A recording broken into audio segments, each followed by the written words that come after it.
Good morning, Uncle Bob with Fly Fishing Mythbusters. Hey, since I started a YouTube channel, I get pushed all these fly fishing videos, and I just watched one that's only 3 days old, and it was done by a guy that's part of a guide shop in Austin, Living Waters, and he's talking about the Lower Mountain Fork River in Oklahoma. Now, that's only 2 hours away from me. Well, three probably. And it's tempting, it's a trout river, but it's a put and take river. And you can get that sense from his rather long discussion of the place. They dump fish in and people come with their kids and camp and they catch little fish and they take them up and they fry them. And I have no issue with that. But to try to say that it's a fly fishing river that's excellent and all that, I could see why a guide shop would want that to be true. But the guy talking can't help but tell you, it's crowded everywhere. And it had two major floods about 10 years ago, and the pictures you show are these really wide canyons of all this broken shale to get down to the water that's got a bottom that you can't. It's dangerous. It's just flat out dangerous. Older guys, you're gonna. He even said access is hard. Plus, you need a parking pass.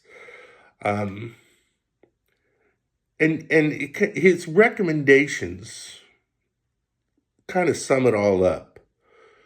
Oh, go when the weather's really nasty because there won't be people there. Well, I don't want to be there when it's really nasty.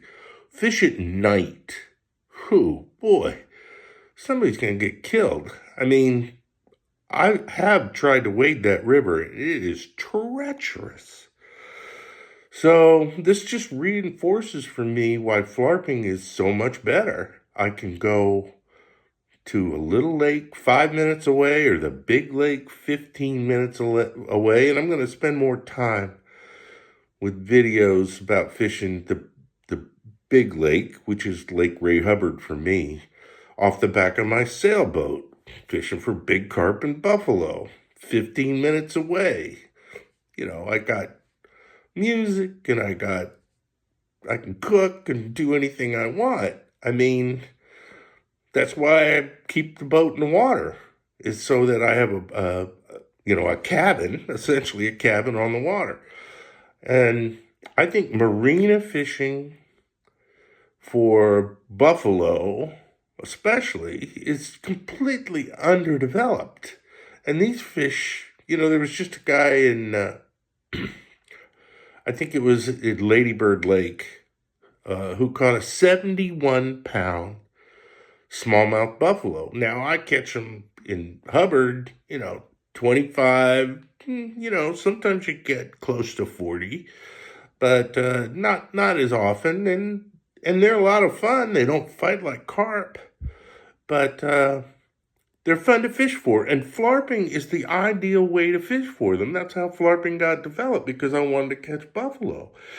Because the rig is so light compared to the Euro guys that have their method feeders and all the rest of that, right? I'm just chumming and throwing a light rig in the middle of them. And the flarping cast was developed because, you got all this rigging from these boats around. You can't fly cast like that. You got to do the flarp cast. So I was tempted to kind of branch out and include, going up to Oklahoma to trout fish as part of, what I do.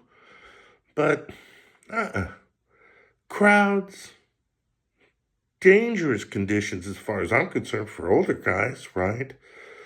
Because of the bottom of that river is just nasty. It is jagged. So, a little depressed about it, but at least I got flarping to fall back on. And, making a 3-hour drive in bad weather to avoid crowds on a river that really got torn up by those floods and really hasn't recovered and doesn't really have natural populations of fish. It's all put and take. No, can't do it. I wish I could say I could, but nope, can't do it. Anyway, flarp away. Bye-bye.